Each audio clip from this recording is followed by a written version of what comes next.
네, 인사드리겠습니다. 엔젤스 컨설팅 팀 대표 컨설턴트 조영탁입니다. 감사합니다. 오늘 준비한 내용은요. 2030학년도 대입에서 전형 구조가 어떻게 될지에 대해서 최근 트렌드를 좀 반영해서 변화를 예상을 해보고, 최근에 아시다시피 이제 반도체 학과에 대한 워낙 광풍이 불고 있기 때문에 이 부분을 혹시 준비하고 싶으신 분들께서는 이제 입결에 대해서 어떻게 예상을 하면 좋을지를 좀 가져와 봤고, 지역의사제 도입이 이제 상위권 입시 판도에 어떻게 영향을 미칠지에 대해서도 이제 저희 주로 학군제에 계신 분들께서 지역의사제에 지원을 하실 케이스는 거의 없으시겠지만, 전반적인 상위권에 대한 영향력을 좀 예상해 보는 시간을 갖도록 하고요. 마지막으로는 이제 예비 고1 학생들이 여름방학에 뭘 하면 좋을지에 대해서 말씀드리도록 하겠습니다. 저희가 이제 중3 설명회를 할 때마다 꼭 좀 말씀드리고 싶은 부분이라서 다소 중복되는 느낌이 있더라도 좀 장표를 항상 넣어놓는 부분인데요. 이제 아까 선생님이 말씀하신 것처럼 앞으로 설명회를 좀 많이 다니시게 될 텐데, 저희가 설명회를 이제 다른 데를 다니시다 보면 저 숫자 관련된 얘기를 엄청 많이 들으실 거예요. 정시와 수시의 비중이 어떻게 됐고 몇 프로가 바뀌었고 몇 명이 바뀌었고 이런 부분들을 굉장히 많이 들으실 텐데, 솔직히 말씀드리면 저 부분 기억하실 필요 하나도 없고, 지금 예상치를 들으셔도 저건 다 달라져 있을 겁니다. 왜냐면 우리나라는 이제는 거의 정식으로 3년 예고제가 폐지가 되었고요. 이제 우리가 입시를 치를 때의 게임의 룰은 우리가 고3이 되는 해에 4월 말, 5월 말 요때쯤에야만 확정이 됩니다. 그래서 그 사이에는 뭐든지 바뀔 수 있어요. 저는 솔직히 말씀드리면 지역의사제 같은 것도 다 바뀔 수 있다고 생각하고요. 뭐 수시, 정시, 비중 이런 것도 솔직히 말씀드리면 언제든지 정책적으로 다 바뀔 수 있다고 생각합니다. 그래서 지금 보시는 거는 예상에 대한 부분이고, 저희가 결국 준비해둬야 되는 거는 그런 예상치가 바뀌더라도 우리 학생이 영직력을 유지할 수 있을 방법, 요것만 신경 쓰시면 된다는 입장이고, 저 주어진 환경에 대한 부분은 모두에게 동일하게 주어지는 조건이기 때문에 저희가 일일이 다 따지고 하나씩 외워봤자 어, 저 안에서 뭔가를 얻으실 수는 없을 겁니다. 그래서 우리 학생이 어떤 경쟁력을 갖추실 수 있을지에 대한 부분만 집중해 주셨으면 좋겠고요. 그리고 중3 학생들인 만큼 더더욱 입시 자체만이 아니라 진로에 대해서 좀 설명 좀 한 번 더 생각을 해보시는 시간을 가지셨으면 좋겠다는 생각 말씀을 좀 감히 드립니다. 진로나 직업 조금 더 나아가서는 삶의 모습이 어떤 것인지, 우리 학생들이 원하는 삶의 모습이 어떤 것인지를 지금쯤 얘기를 한번 해봐 주시는 게 학생들한테 굉장히 많이 도움이 되는 것 같고요.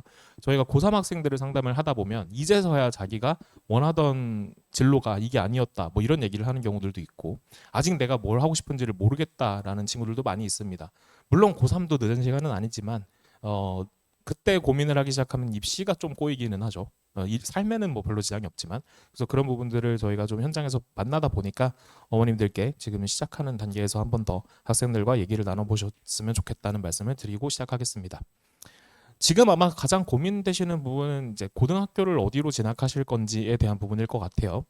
이제 우리가 어디를 진학하는지에 따라서 가야 되는 학교 학과, 그 다음에 나아가서는 전형까지가 조금 바뀌게 되는데, 이제 아시다시피 외고 국제고로 진학을 하시게 되면 아무래도 어문 사회 계열을 지망하시게 될 확률이 높고, 그것도 종합 전형 위주로 준비를 하시게 될 가능성이 높아집니다.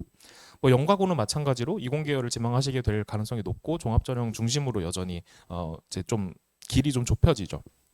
물론 연과고로 나오셔도 뭐 논술 전형이라든지 정시를 통해서 메디컬 계열을 가시는 거는 지장이 없습니다만, 그 부분에 대해서 아무래도 좀 제약을 받는 거는 사실이다 보니까 연과고를 가고는 싶은데 결국은 메디컬을 가고 싶다 하신다면 이 부분은 한 번쯤 학생들이랑 생각을 해봐 주셔야 되는 것 같아요. 과고 가는 거 좋고 영재학교 가는 거 좋지만 시간이 더 걸리는 루트를 타시는 거는 굳이 필요치는 않다는 생각이 좀 들고요. 자사고를 만약에 지망을 하신다 그러면 주로 이과 모집단이 위주기는 한데 종합 전형을 먼저 중심적으로 준비를 하실 거고, 요렇게 가시면 학교의 분위기 자체가 정시 준비도 같이 하는 분위기가 자연스럽게 형성되기 때문에 정시 경쟁력도 동시에 갖추는 경우들이 많아질 겁니다. 만약에 일반고를 이제 선택을 하신다면 주로는 교과 전형, 교과스러운 학종 같은 교과 전형의 비중이 높은 교과 반영, 정량 평가의 반영이 높은 전형들 위주로 좀 준비를 하시게 될 가능성이 높습니다. 그래서 학생들이 자기의 어떤 학습 성향이라든지 원하는 진로 반영에 따라서 고등학교부터 어디를 선택하는지가 굉장히 중요한 상황인 것 같습니다. 그리고 이제 저는 고등학교 생활이 대입의 수단만으로 기능하지는 않는다고 생각을 하는데요. 결국은 학생들이 이 시기에 평생 친구를 만나고, 그리고 이 내가 어느 학교를 나왔다라는 게 사회생활의 배경이 되는 면도 충분히 감안해 주셔야 될 것 같습니다. 그래서 이 말을 요즘 학생들은 진짜 모를 것 같은데 어머님들 학창 시절에 좀 들어보신 말씀 아니신가요? 국적과 호적은 바꿀 수 있어도 학적은 못 바꾼다. 어, 저는 80년대생 저희 때까지는 많이 들었던 것 같아요. 00년대생들은 이런 말에 동의하지 않을 수 있는데 그래서 결국은 고등학교라는 게 그냥 대학교를 가기 위해서 유리하기 위한 수단만으로는 그것만으로 기능하는 건 아닌 것 같고 장기적으로는 좀 내가 앞으로 생활하는 데 큰 배경이 된다라는 점도 같이 생각해 주셨으면 좋겠다는 말씀을 드립니다. 최근에 이제 입시 환경이랑 수험생 선호도가 좀 많이 바뀌고 있는데 학생들의 선호도를 일반적으로 좀 나열해 보면 이 정도인 것 같습니다. 일단 의대랑 치대 사이에 제가 한 반칸 정도 사이에 반도체를 넣어놨는데 최근에 굉장히 많이 각광받고 있죠. 다만 저는 지금 시점에서 우리 학생들이 중3, 고1, 예비 고1 학생들 입장에서 반도체 학과를 지망하셔서 진학하시는 게 과연 맞는 전략인지는 잘 모르겠습니다. 왜냐면 저희가 이제 한 3, 4년 전부터 저희 위탁년 자제분들이 있으시면 저희 설명회를 좀 와주셨을 텐데 저희가 꾸준히 4년 전부터 주장했던 게 지금 컴공과 가면 안 된다였어요. 왜 그러냐면 그때 컴공과가 이제 피크를 찍고 있었는데 물론 저희가 뭐 AI가 이렇게 발전해서 컴공과가 망할 거라는 걸 예측하진 못했고요. 그걸 알았으면 제가 주식을 잘 했겠죠. 근데 못했는데 뭐냐면 각 산업이 약간 사인 함수처럼 사이클을 그리면서 등락을 가져가는데 컴공이 지금 너무 피크인 거예요. 그때 당시에. 그러면 결국은 그거로 인해서 다수의 개발자들이 시장에 공급이 되면서 개발자들의 몸값이 낮아질 거라는 거는 어느 정도 예상할 수 있었다는 거죠. 지금처럼 이렇게 망할 줄은 몰랐고요. 근데 반대로 생각해보면 지금 반도체 학과도 마찬가지예요. 반도체 학과 지금 굉장히 올라가고 있는데 이 또한 반도체 회로 설계도 AI가 사람보다 더 잘하는 세상이 돼버리고 더 이상 그 공정 과정에 사람이 필요하지 않고 전부 다 자동화된 공장으로 탈바꿈을 한다면 지금만큼의 반도체 학과 졸업생들의 수요가 있지는 않을 거라고 예측은 가능하다는 거죠. 그럼 저희가 반대로 4년, 5년 전에는 그럼 뭘 주장했었냐? 어디를 가라고 주장했었냐? 원자력공학과랑 조선해양공학과를 가라고 저희가 그때 주장을 했었어요. 왜냐? 그때 바닥이었거든요. 원자력공학과 한참 탈원전 정책 때문에 원자력공학과 가면 망한다는 인식이 있었고 조선 경기 안 좋아서 조선해양공학과 안 간다는 인식이 있었는데 지금 어떤가요? 지금 보시면 주식 하시는 분들 아시겠지만 원자력 ETF 뭐 이런 거 올라가고 있죠. 조선해양 다 좋죠. 삼성중공업 뭐 주가 올라가고 있죠. 그래서 항상 저는 그때 산업적으로 가장 안 좋은 과를 갈 생각을 하셔야 된다는 입장인데 어쨌든 지금 학생들은 거의 의치대 수준으로 반도체 공학과에 대한 관심이 높아져 있는 것 같습니다. 그리고 뭐 치대를 이제 중심으로 해서 저 메디컬 이제 저 최상위권이 좀 그룹이 형성이 되어 있고 약대, 한의대, 수의대랑 치대랑 서울대가 요 또 한 반칸 정도 같이 물려 있는 것 같아요.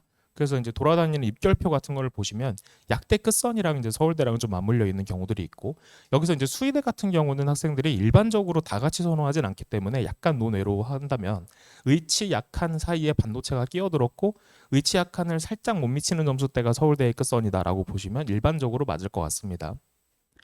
그 다음에 예전에는 카이스트랑 포스텍을 다 묶어서 설카포라고 했었는데 요즘은 이제 포스텍이 약간 약세예요. 이건 저는 서울에서의 접근성 때문인 영향이 좀 많다고 보고요.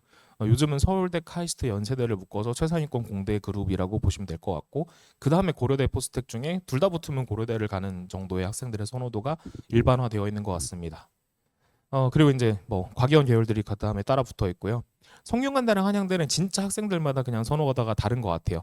근데 다만 성균관대가 최근에 아시다시피 이제 반도체공 요쪽이 좀 각광받고 있고 한양대는 전통적으로 기계공학과 쪽이 좀 더 센 느낌이라서 자동차공학과나 기계공학과 쪽을 선호하는 친구들은 한양대, 그다음에 반도체나 소프트웨어 쪽은 조금 더 성균관대 쪽으로 쏠려 있는 느낌이고 서강중앙이화가 그 다음을 잇고 있습니다. 근데 이제 이 학교에 대한 선호도뿐만 아니라 이제 최근에 가장 문제가 되고 있는 거는 뭐 반도체 학과에 대한 부분인데 이 부분이 이제 준비하시는 입장에서 굉장히 까다로운 학과이기는 해요. 이제 나중에 이제 고등학교를 진학하시는 상황에서도 반도체 학과를 우리 학생이 정말 가고 싶어 한다면 어느 학교를 지망을 하시는 게 좋을지를 좀 지금 생각해 보실 필요가 있는데 이 사례를 통해서 이제 저희가 알아야 되는 게 특정 학과의 어떤 입결이라는 게 그러니까 가는 데 필요한 노력의 그 양의 정도가 수시대랑 정시대랑 좀 많이 다를 수 있다는 점을 한번 말씀드리고 싶어서 이 장표를 만들어 봤고요. 사례를 통해서 좀 말씀을 드리면 수시 특히 학종 위주로 지원을 하는 학생들 중에 최상위권 친구들은 생명화학 베이스의 생기부를 갖추고 있는 경우들이 훨씬 많습니다. 왜냐하면 기본적으로 메디컬 계열을 끼고 들어가기 때문이에요. 아마 우리 이제 오신 분들께서도 학생들이 일단은 최상위권 입장에서는 메디컬을 한번 생각해 보시는 경우들이 많으실 거예요. 그런 경우에 물화 베이스로 처음부터 상위권인데 우리 성적이 상위권인데 물화 베이스로 생기부를 관리한 경우가 쉽지도 않기도 하고 그 다음에 학생들의 선호 때문에도 많진 않습니다. 근데 컨공 지원을 전제로 했었던 생기부를 가지고 반도체 학과로 이렇게 넘어오는 것도 좀 용이하지 않다 보니까 생각보다 수시에서 최상위권 학교의 계약학과에 해당하는 반도체 학과에 지원할 수 있는 물리화학 베이스의 최상위권 생기부는 그렇게 많지 않아요. 그리고 이게 어디서 갑자기 생길 수도 없어요. 3년 동안 쌓아온 결과를 통해서 반도체 학과를 지원을 해야 되다 보니까 이게 어디서 갑자기 튀어나올 수도 없어서 생각보다 반도체 학과의 어떤 수시에서의 입결이 엄청 높아지기는 힘들 수도 있습니다.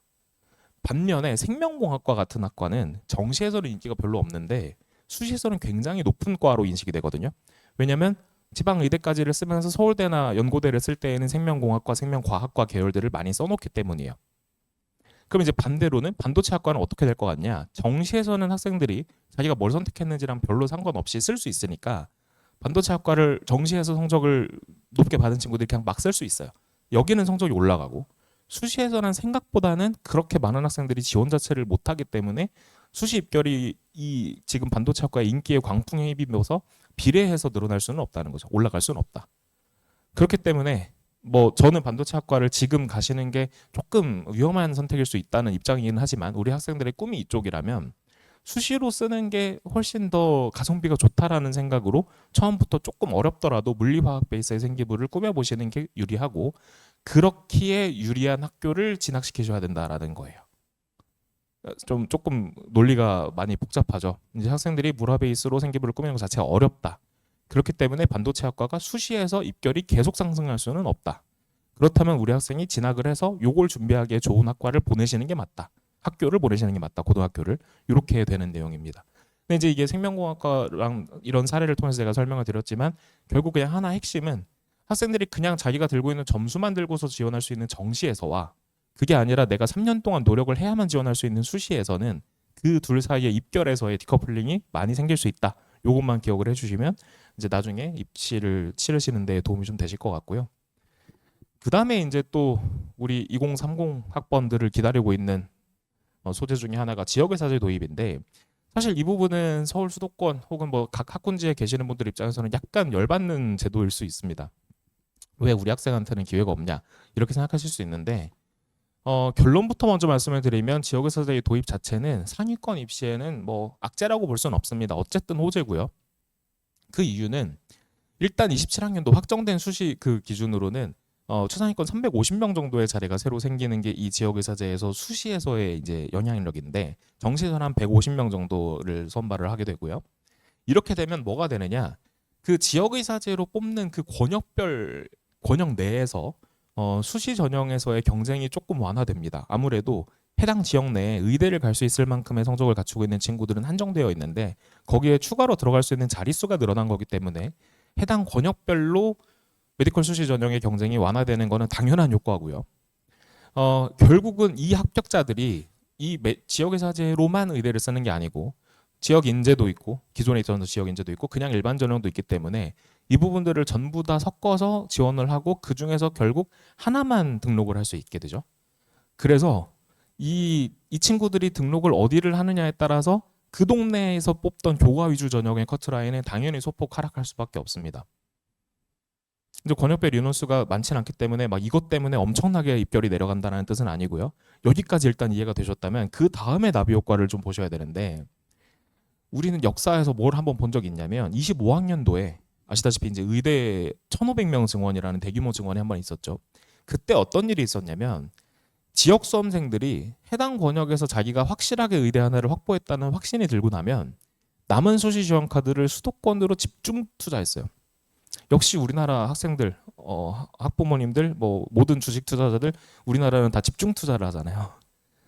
별로 재미가 없나요? 우리나라는 레버리지의 민족이고 집중 투자를 좋아하시기 때문에 그러니까 이를테면 이런 거예요. 1,500명 증원을 해주고 나니까 전국의 일반고가 대충 한 1,600개쯤 되는데 각 학교별로 정말 러프하게 계산해서 전교 1등만 의대를 가는 학교가 전교 2등까지 의대를 갈 수 있게 된 거죠. 근데 이거를 뭐 그냥 상징적으로 부산으로 치환을 해보면 부산에 있는 모 일반고에 매년 전교 1등은 부산대 의대를 가고 전교 2등은 동아대 의대를 가는 학교가 있었다면 이 해에 전국 전교 1등 그 학교 전교 1등도 부산대 의대, 전교 2등도 부산대 의대를 같이 가게 된 거예요. 그러면 전교 1등 입장에서는 어떻게 돼요? 못 참죠, 이거는. 쟤는 동아대 의대를 가고 내가 부산대 의대를 갔어야 되는데 같이 부산대 의대를 간다고? 그건 못 참아요, 그들 입장에서. 그러니까 내가 부산대 의대가 확실해졌으면 나머지 5장을 전부 다 아주대, 가천대, 인하대급 이상으로 서울 수도권에다가 집중 투자를 하고, 그렇다면 교과 전형 위주, 교과 위주로 뽑던 서울 수도권의 의대 끝선은 오히려 올라가요. 난리가 나는 거죠. 25학년도에 실제로 있었던 일입니다. 그러나 전반적으로는 의대 입결은 당연히 하락해요. 어떻게 하락을 하느냐? 지역 메디컬일수록, 그 다음에 교과 위주일수록, 최저학력 기준이 평이할수록, 그러니까 최저학력 기준을 맞추기가 쉬울수록 입결에, 수시 입결이라는 게 교과에 좀 더 영향을 많이 받게 되니까 리니어하게 딱 0.2등급 정도 일괄적으로 하락했었어요, 그때 당시. 그러면 오히려 이 빈자리를 다른 학생들이 여기다가 지원을 해서 먹을 수도 있는 거죠. 여기는 지방 학생들이 1.1, 말하자면 옛날로 따지면 9등급제 기준으로 1.1, 이제 저희 때로 따지면 조금 더 높겠죠. 1.1이라고 비유하면 어쨌든 1점대 극초반 내신으로 갈 수 있었던 그 학교들이 여기서는 오히려 좀 하락이 일어나고 여기서는 올라가는 특이한 현상이 생길 수 있다는 거예요. 그러면 이제 이게 0.2등급 정도 빠지는 이유는 9등급제 기준이었긴 했지만 이때에는 전교 1등이랑 전교 2등이 한 0.2등급 정도 내신이 항상 차이가 났어요. 전교 1등 1.1이면 2등이 한 1.3 정도 되는 게 일반적이었기 때문에 이런 거고, 이거를 이제 2030까지 앞으로 계속 이 지역의사제 인원수가 좀 늘어난다는 걸 전제로 생각을 해보면, 그리고 조금씩 인원수는 줄고 있잖아요. 학령 인구는 조금씩 줄고 있잖아요. 그렇다면 우리의 빈틈은 어디에 있을 거냐? 그냥 일반 전형 중에서 지역 메디컬인데 교과 위주로 쓰면서 최저학력 기준이 평이한 데가 이렇게 내신이 좀 내려갈 가능성이 있다. 그리고 조금 더 하나 더 더해서 우리 이제 학군지에서 정시 경쟁력을 같이 갖출 수 있을 확률이 좀 더 높으신 어머님들이시니까 최저학력 기준이 평이한 게 아니라 저게 높은 거일수록 지방 학생들이 아무리 내신이 1점 극초반으로 유지가 되어 있다 하더라도 최소한 뭐 4, 6 이상 막 이런 높은 최저학력 기준을 갖추고 있는 전형이라면 그 내신만으로 승부가 안 나는 학과들이 나올 수 있다는 거죠. 그래서 요거를 거꾸로 노리시는 게 우리 입장에서 의대를 가시기에는 더 좋은 전략이 될 수도 있다라는 거예요. 그러니까 요 두 가지를 제가 반도체랑 상징적으로 지역의사제를 통해서 두 가지로 말씀드리고 싶은 거는 내신을 잘 챙겼을 때 우리가 돌파구가 어디서 생기는지, 그 다음에 물화 베이스로 생기부를 조금 고생스럽더라도 미리 챙겨놨을 때 어디까지 좀 반도체 학과를 보내실 수 있을지, 요 부분에 대해서 생각을 좀 해보시면 학생들이 고등학교를 선택하시는 데 있어서의 기준을 어머님들이 좀 더 잘 알려주실 수 있을 것 같아서 조금 어려운 얘기였던 것 같지만 한번 설명을 드려봤습니다. 이제 이 이후 부분은 오히려 좀 더 쉬운 얘기예요. 앞에 제가 좀 어려운 얘기를 말씀을 드렸던 이유는 집중력이 뒤로 가실수록 좀 힘드실 것 같아서 좀 더 수월한 얘기로 좀 넘어가 보면, 아시다시피 이제 28학년도에 대대적인 개편이 좀 예고가 되어 있는데, 뭐 이 부분은 이미 다 들으신 얘기일 거예요. 통합형 수능 과목 체계가 형성이 됐기 때문에 학생들이 이제는 자기가 싫어하는 과목을 제낄 수가 없다. 물화생기 중에 옛날에는 뭐 물화만 한다, 생지만 한다, 화생만 한다, 이게 가능했는데 이제는 그게 안 되게 되었고, 아시다시피 9등급제에서 5등급제로 개편이 되면서 내신 자체의 영향력을 대학들이 많이 신뢰하지는 못하게 되는 현상이 조금 생겼고, 그리고 고교학점제가 시행이 됐나 보니까 아무래도 학생들마다 선택하는 과목이 조금 더 많이 쪼개질 수밖에 없어서 더더욱 내신 등급만으로 줄 세우기 하기가 더 어려워진 상황이 되었고, 다만 이 고교학점제 자체는 거의 망한 제도죠. 아시다시피 고교학점제가 완벽하게 안착하려면 내신 전체에 대한 완벽한 정량 평가가 완전히 절대평가화 됐어야만 그게 가능하거든요. 절대평가가 됐으면 이제 내가 듣고 싶은 과목을 과학고 가서도 듣고, 뭐 영재학교 가서도 듣고, 우리 동네에 있는 좀 잘 나가는 자사고 가서도 듣고, 이렇게 해서 좀 다변화할 수 있는 여지가 있었을 텐데, 지금은 그 학교 가서 시험 보고 거기 기준으로 나온 등급을 내 생기부에다가 같이 안고 가야 되니까 이게 이제 거의 유명무실화 되었죠. 그럼에도 불구하고 고교학점제 시행으로 인해서 학생들의 선택 과목이 2학년, 3학년으로 올라갈수록 1학년 때처럼 모든 과목이 동일한 게 아니다 보니까 학점제라는 이 기준 때문에라도 대학들이 어려운 과목을 많이 들은 1.5와 어려운 과목을 안 들은 1.4 사이에 누가 더 완벽하게 앞선 학생이다라는 판단을 못하게 돼버린 거예요. 그래서 대학교들이 전형 요소를 굉장히 다변화하면서 학생들을 오히려 괴롭히게 되는 악영향이 생기는 게 이번 체계의 좀 개편이고요. 5등급제 체제를 개편하면서 사실 제일 두드러지는 특징은 아시다시피 등급의 구분선에 대한 그 비율이 많이 나눠졌다. 옛날에는 4%, 7%까지 더해서 2등급까지가 누적 11%였는데 이제는 1등급이 10%고 1, 2등급이 합쳐서 34%다 보니까 사실은 전교생의 3분의 1 안에 들면 1, 2등급인 거예요. 조금 더 내려가서 3등급까지를 다 더해봐도 66%까지죠. 그러니까 상위 한 3분의 2 안에 들면 1, 2, 3등급만 나오는 생기부가 이제 우리 성적표가 1, 2, 3등급만 갖고 있을 확률이 높다. 그리고 저는 이쯤에서 하나 말씀드리고 싶은 게 과학고를 가셔도 아무리 좋은 학교를 가셔도 밑에 3분의 1만큼은 내신 공부를 안 합니다. 이거 와닿지 않으신가? 아직 와닿지 않으실 수 있는데 이제 중학교 때까지는 그냥 올 A 뭐 이게 중요하잖아요. 나중에 결국은 이게 5등급제라도 상대평가화 됐기 때문에 어느 학교를 가시든지 내신 공부 한정해서는 밑에 3분의 1의 친구들은 내신 공부는 안 해요. 그러니까 우리의 생기부도 결국은 다 1, 2, 3등급으로만 도배가 될 확률이 굉장히 높다는 거죠. 아무리 우리가 내신을 좀 약하게 한다고 공부를 덜 한다고 해도 4, 5등급이 잘 안 나오는 세상이 되어버렸어요. 게다가 이제 여기서 원점수랑 성취도까지 그다음에 등급까지는 보여주는데 여기에 이제 지금 보시는 표에 아예 빠진 말이 표준편차죠. 옛날에 9등급제 세대에서는 표준편차라는 통계 수치가 같이 주어졌기 때문에 같은 등급 내에서도 우리 학생의 위치가 정확하게 통계적으로 추정이 가능했었어요. 근데 이제 그것도 없기 때문에 결국 대학교들은 이 친구가 1등급을 받긴 했는데 1등급 맨 위일까 1등급 맨 아래에 걸린 걸까를 다른 요소를 통해서 추론을 할 수밖에 없게 돼요. 그래서 세특이나 이런 다른 부가적인 정성평가 요소로 이 부분을 변별해낼 수밖에 없게 되었다. 근데 이제 이게 1등급 인원수가 늘어난 건 맞습니다. 비율도 늘어난 게 맞는데 그럼에도 불구하고 모두가 1.0을 받을 수는 없는 게 당연한 얘기고요. 이제 일부 뭐 입시 유튜브나 뭐 이런 데에서 이제 1.0이 뭐 넘쳐날 거라서 무조건 일반고 가서 1.0 받는 게 최고다라는 식으로 약간의 그 오해가 있었는데 이제 1, 2년 좀 도입되고 나서 1, 2년 지나다 보니까 학생들이 그건 아니라는 걸 깨달으신 것 같아요. 그래서 다시 이제 자사고나 외고의 경쟁률이 올라가고 이렇게 좀 다시 정상화되고 있는데 결국은 그렇기 때문에 학생들 성향에 맞는 목표 대신 성적의 설정이 필요하고 그 다음에 고교 선택 전략도 필요해지는 거죠.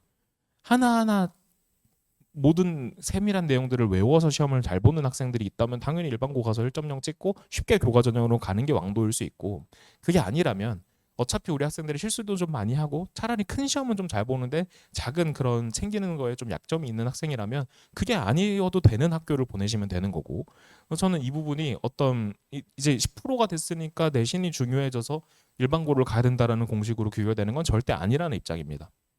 근데 이제 최근에도 보면 뭐 자퇴한 학생이 1만 명을 넘었다 뭐 이런 뉴스가 최근에 또 나왔었는데 이게 진짜 저는 좀 안타까운 게 개인적으로는 이것도 20년 전에 반복됐던 역사라고 생각을 하거든요. 제가 개인적으로 9등급제 첫 세대였어요. 9등급제라는 게 세상에 도입되던 첫 세대가 2005년에 이제 고등학생이었는데 그때도 똑같이 1등급이 4%인 세상임에도 불구하고 1.0 아니면 대학을 못 간다라는 말이 팽배해져 있어서 결국 그때도 나중에 돌이켜 보시면 내신으로 대학 가는 거 아니라는 게 이미 정해져 있었잖아요. 그러니까 그 이제 지금 이 앞세대 현 고3 학생들이 이제 9등급제 마지막 세대인데 지금까지 20년 동안 유지되었었던 그 체제 하에서도 내신만으로 대학 가는 세상은 아니라는 게 20년 동안 확실시 됐는데 그때만 해도 1.0 아니면 대학 못 간다 그래서 정말 1점대 초반인 학생들도 자퇴를 하고 재입학을 한다거나 검정고시를 본다거나 하는 경우들이 그때도 많았어요. 근데 결국은 20년 뒤에 5등급제가 도입되고 나서도 또 애들을 자퇴시키고 있는 이 정책이 저는 좀 되게 안타까운데 결국은 우리 학생한테 맞는 걸 선택하시기만 하면 되는 거지 1.0이 중요한 건 아니다. 그 말씀을 좀 드리고 싶고요. 이제 이게 바로 또 평량평균 2.0등급의 함정인데 무슨 얘기냐면 그 1.0 아니면 대학 못 간다라는 얘기를 떠들던 사람들의 근거가 뭐였느냐. 옛날에 2등급까지가 아까 보셨다시피 누적 11%였잖아요. 근데 우리 바뀐 체제의 1등급이 10%니까 옛날 2등급 정도, 2.0등급 정도 인원수만큼 1.0이 나오지 않겠냐라고 호도를 한 거예요. 근데 생각해 보시면 저 2.0은 1등급 개수랑 3등급 개수가 일치하면 2.0이에요. 20과목을 했는데 1등급 10개, 3등급 10개면 2.0이죠. 저게 모든 과목이 2등급이라는 뜻이 아니라는 거예요. 근데 이렇게 되면 현행 기준으로는 저건 1.0이 아니죠. 하나라도 1.0 1등급이 아니면 1.0이 깨지는 거잖아요. 저 2.0은 그게 아니었다고요. 설령 4등급, 5등급이 한두 개씩 섞여 있어도 1등급 개수가 조금만 많아지면 토탈 평량 평균은 2.0이 될 수도 있는 세상이었다는 옛날에는. 근데 이거를 잘못 이해해서 이제 2.0만큼 1.0이 많을 것이다라고 하다가 이 난리가 난 거예요. 학생들이 자퇴를 하게 되는. 그래서 그럼 5등급 체계하에서 우리는 내신 관리를 어느 정도로 목표로 삼아야 되느냐? 이제 저희가 보통 학교들이 한 300명 정도 정원이라고 가정을 하고 9등급제 체제 기준으로 어느 정도 등급이 5등급제로 환산했을 때 몇 등급 정도가 될 것인지를 한번 추산을 해봤는데 각 학교마다 조금씩 차이는 나긴 하지만 한 1.5등급 정도 이내까지가 대략 학교마다 한 10명 정도가 있었어요. 항상 10명 정도. 그 다음에 2.0 등급까지가 15명에서 한 20명 정도까지가 몰려 있어요. 요거를 5등급제로 환산을 해보면 1.5가 1.16, 2.0이 1.33 정도로 보시면 맞아요. 근데 이게 무슨 뜻이냐? 1.16이라는 거는 학기당 6과목을 공부를 한다고 치면 학기당 2등급 하나씩이 있는 점수가 1.16이고요. 2등급 2개씩이 1.33 정도고 정확하게는. 그다음에 요게 이제 2등급이 한 3개 혹은 4개 정도 되면 1.5 내지 1.66 사이로 분포를 하게 될 것이고 이런 식으로 2등급의 개수가 몇 개씩 섞이냐에 따라서 우리 내신 성적이 좀 정량화돼서 이렇게 나올 텐데 우리가 진학하시려고 하는 학교 기준으로 우리 학교에서 수시로 대학을 잘 가는 학생들의 인원수가 몇 명인지를 카운트를 해보시면 우리가 그 학교를 진학했을 때 필요로 하는 내신 등급이 몇 등급인지를 대략 추산해 보실 수 있는 거예요. 예를 들어 우리 학생이 뭐 상산고 같은 데를 진학을 하신다. 그럼 뭐 그 학교에서는 수시로 가는 애들이 한 100명쯤 되죠. 그러면 옛날로 따지면 상산고 3점대 중후반만 들어가도 어지간한 학교를 서성한 이상급을 수시로 간다 이런 공식이 이미 있었고 그렇다면 그 학교 진학했을 때는 2.3등급 정도만 받아도 5등급 제체하에서도 수시로 대학 가는데 별로 지장이 없을 거라는 추론이 가능한 거죠. 근데 우리가 진학하려는 학교가 한 뭐 스카이 서성을까지 합쳐서 한 30명밖에 못 가는 학교다. 그리고 동네에 있는 가까운 학교가 거기다. 그러면 거기 가셔서 그냥 1.5 정도 받으시면 역시 똑같이 상산고 100등이나 우리 학교 30등이나 똑같은 학교 가는데 지장이 없다가 되는 거예요. 그래서 이걸 보셔야 되는 거지 어느 학교를 가서든 뭐 1.0을 받아야 되는 것 같으니까 좋은 학교 보냈다가 괜히 학생들이 고생만 하는 거 아니야? 라고 생각하실 필요는 없다는 거예요. 지금 아직도 좀 잘못 알려져 있는 부분이 있는 것 같아서 제가 좀 시간을 할애해서 설명을 드려봤고요. 이제 1.0 학생들이 폭발적으로 증가할 거냐라는 그 잘못된 오해에 대해서 이제 부산교육청이 좀 자료를 통계를 내줘서 그걸 좀 인용해 보자면 옛날 기준으로 이제 9등급제 기준으로 한 1.64 정도까지의 학생들이 이제 누적 한 2% 정도였다라고 부산에서 지역에서 그렇게 나왔고 이제 이 부분을 환산을 해보면 이제 1점대 극초반 1.02나 1.16 정도까지 안에 들어있는 숫자가 9등급제 기준으로 1.64 내지 1.81과 일치하더라라는 게 통계적으로 이제 부산교육청에서 나온 자료인데요.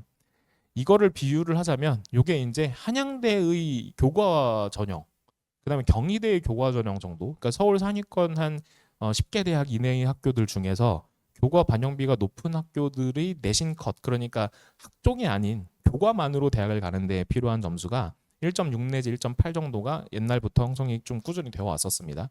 그러니까 바꿔 말하면 우리가 매 학기 2등급 하나씩만을 맞으실 수 있고 나머지를 다 1등급으로 도배를 한다라고 하면 27학년도든 28학년도든 앞으로 계속 반복되는 그 전형 체계가 바뀐 이후의 전형에서도 내신만으로 대학을 가는데도 괜찮다는 거예요.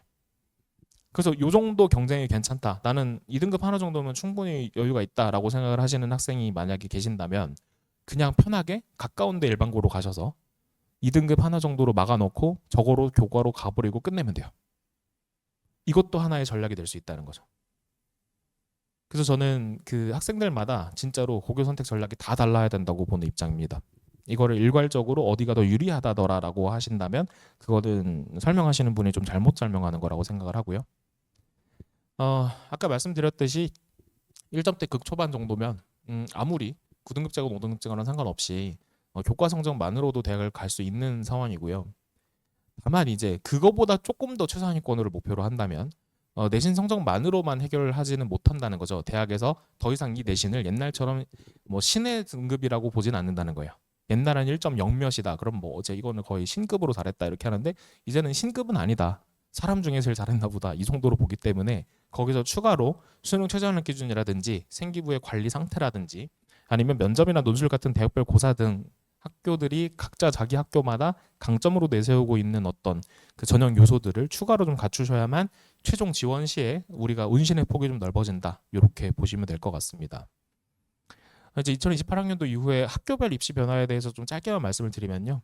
일단 서울대가 선봉장으로 이제 전형 요소 변화를 많이 좀 예고를 했는데 좀 들어보셨을 것 같아요. 요 이제 면접 평가 100점에 대한 해당하는 이 부분을 심층 면접을 좀 많이 강화를 하겠다라고 선언을 했죠. 그다음에 이제 정시에서도 교과 역량 평가를 2단계에서 40점이나 반영을 하겠다라고 지금 선언을 했는데 사실 이 40점은 약간 어폐가 있습니다. 결격 사유에 해당하는 사람까지가 빵점이고 C부터 A 플러스까지는 10점 정도 차이가 나기 때문에 실질적으로 서울대 정시에 지원을 하는 친구들이 D를 맞을 확률은 거의 없고요. 저는 C도 잘 없을 것 같고 뭐 한 C 플러스부터 A 정도까지 사이에서 분포할 거라고 생각을 합니다. 근데 어쨌든 이 부분도 꽤 차이가 많이 나죠. 100점 만점에 거의 6점 차이가 나는 거니까 실질 반영률이 적다고 할 수는 없지만 40%까지는 아니다라는 말씀을 좀 드리고 싶고요. 여튼 서울대학교에서 계속 원했던 바는 이런 식으로 정시조차도 종합 전형화하는 거였어요. 이제 대학들이 제일 싫어하는 전형이 사실 정시거든요. 왜냐하면 수능 점수 기준으로 그냥 줄 세우기에서 뽑을 수밖에 없기 때문에 항상 소원하는 바인 그 선발 자율권 확보라는 게 안 됩니다. 그래서 대학들은 어느 형태로든 간에 자기네가 직접 평가를 할 수 있는 요소를 좀 만들고 싶어 했는데 서울대가 이번에 좀 칼을 빼드는 느낌이고요. 그를 통해서 이제 하고 싶었던 게 이제 이 면접 강화를 통해서 선발 자율권 확보하는 것. 그 다음에 이렇게 해놓으면 서울대를 입학한 학생들이 반수를 해서 의대를 가는 것도 좀 줄어들 거라고 예측을 하는 것 같아요. 근데 또 정시를 통해서 입학한 학생들의 이탈률이 제일 높은 건 또 사실이었거든요. 왜냐하면 수시로 대학을 간 친구들은 이미 본인의 경쟁력이 그 내신 숫자와 그 다음에 생기부에서 관리된 이 상태들을 중심으로 되어 있었기 때문에 수시 반수나 어떤 수시 재수를 통해서 학교를 업그레이드할 여지가 그렇게 많지는 않습니다. 그때 당시에 내가 뭐 학과를 너무 잘못 골랐었다 이런 게 아니라면 보통 자기의 수시 경쟁력은 매년 비슷하게 유지가 될 수밖에 없는데 정시 경쟁력은 내가 시험 한 방으로 훨씬 더 성적을 많이 올릴 수 있는 여지가 있기 때문에 정시 학생들의 수능 100%짜리 정시 학생들의 반수 이탈률이 압도적으로 높아요. 그러니까 서울대는 앞으로 그걸 막겠다는 취지인 거죠. 그래서 이쯤에서 저희가 항상 드리는 말씀이 농담이지만 대한민국에서 의대를 제일 많이 보내는 학교 1등 서울대입니다. 2등 연세대입니다. 그래서 이제 전적 대학이 항상 전적 학교가 어디냐 그러면 고등학교가 아니라 다 대학들이다 보니까 하도 뺏겨서 이거를 좀 이제 못하게 하는 취지인 것 같다.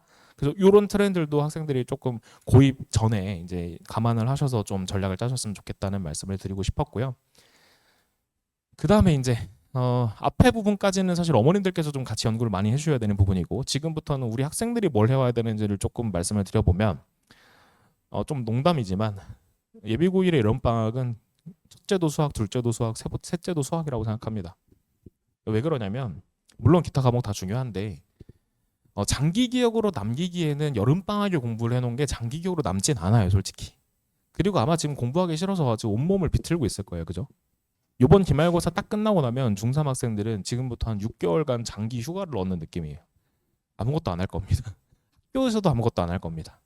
중3 2학기 저는 사실 이 부분은 되게 교육 정책적으로 잘못된 것 같아요. 중3 2학기가 좀 붕 뜨는 느낌인데 이제 이건 약간 농담이었고요. 왜 제가 수학을 좀 많이 강조를 했냐면 결국은 또 공부를 좀 열심히 하는 최상위권 학생들일수록 문과를 가건 이과를 가건 막론하고 수학적 베이스가 있는 학과들을 선호하는 경향성이 다분하거든요.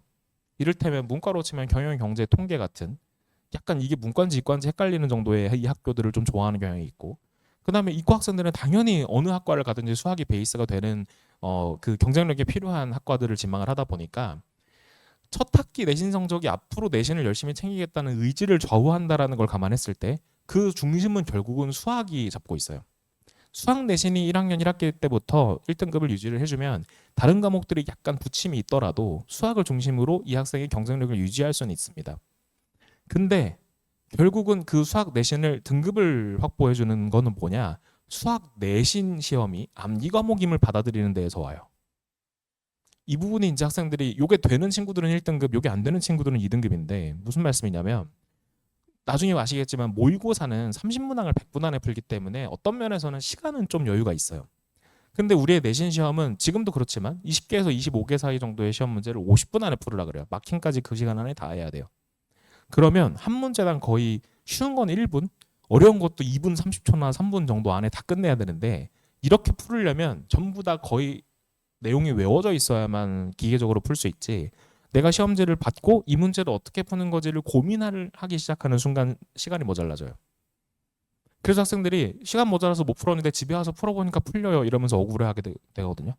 근데 그거는 수학 실력이 모자라서가 아니라는 거예요. 수학 실력은 충분한데 시간이 부족해서 못 푸는 거다 보니까 결국은 수학 내신이 거의 암기 과목임을 받아들이고 풀이 과정을 완벽하게 외워놨다가 시험장에서 딱 만나면 이 문제 내가 풀었던 문제의 변형 문제네 하고 1번을 풀기 시작하면서 손은 1번을 풀고 눈은 벌써 2번을 쳐다보고 있는 수준의 그런 기계적 암기가 되어야만 내신 1등급이 잘 나온다.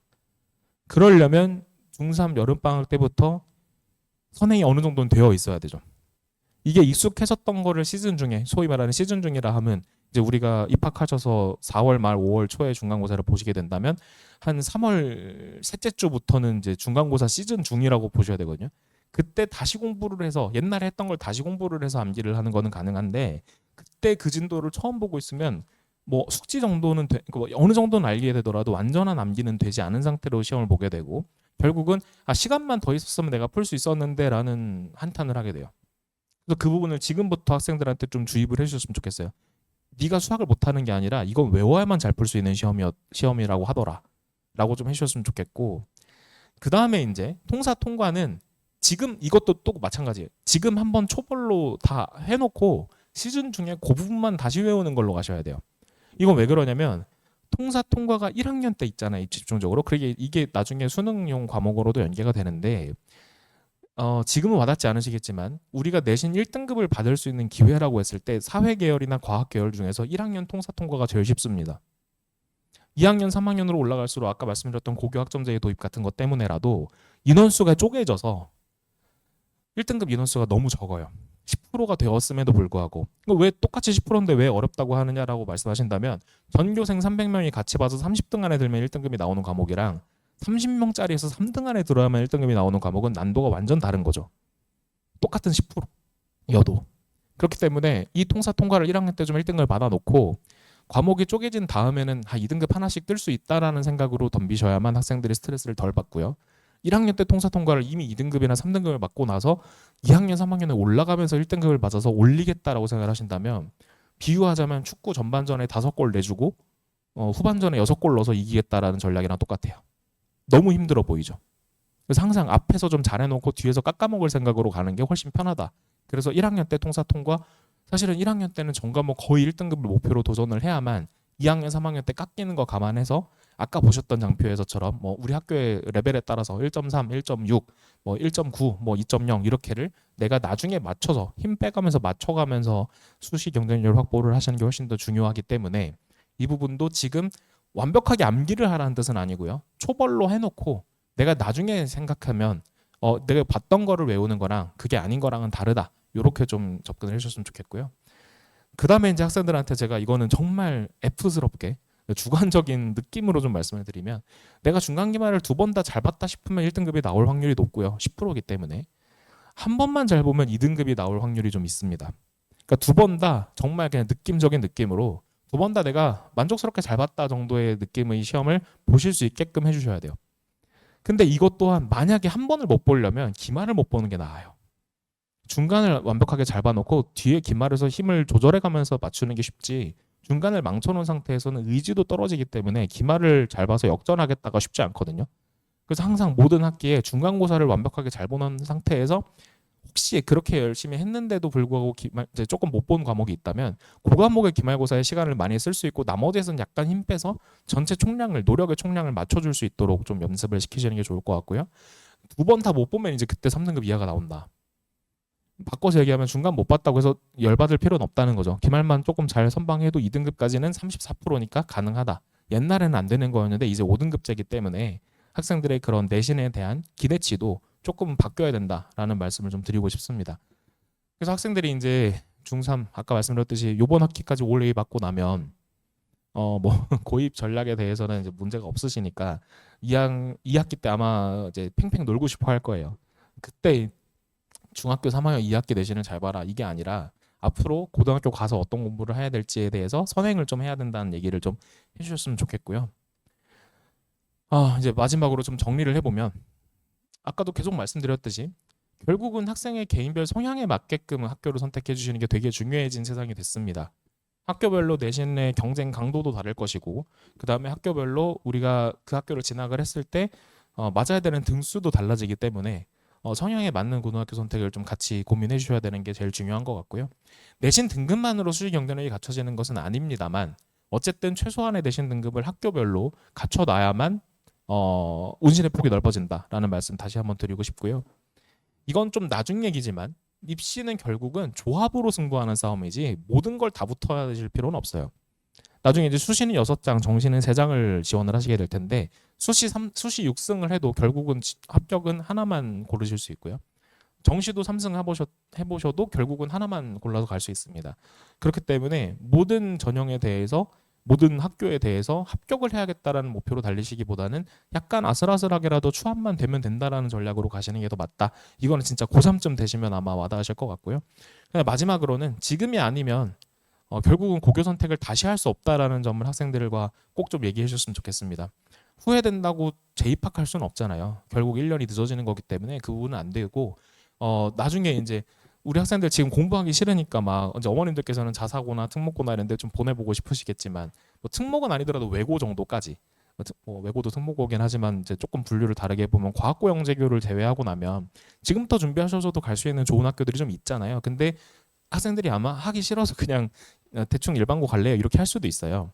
그래서 그거를 나중에 후회하지 않으려면 지금 한 6개월만 더 노력해서 고생해서 좋은 고등학교 선택해 놓으면 대입하는 데까지도 도움이 된다더라라는 말씀을 좀 같이 해봐 주셨으면 좋겠습니다. 저희가 현장 질의응답을 좀 받기 곤란해서 저희 그 이메일로 좀 연락 주시면 혹시 궁금하신 점에 대해서는 답장 드릴 수 있도록 하겠습니다. teamangels16@naver.com입니다. 네, 오늘 긴 시간 참석해 주셔서 너무 감사드리고요. 저희가 아마 중3 설명회가 또 있을 텐데 조금 더 심화된 주제로 또 설명 드릴 수 있도록 준비해 보겠습니다. 오늘 참석해 주셔서 감사합니다. 다음에 뵙겠습니다.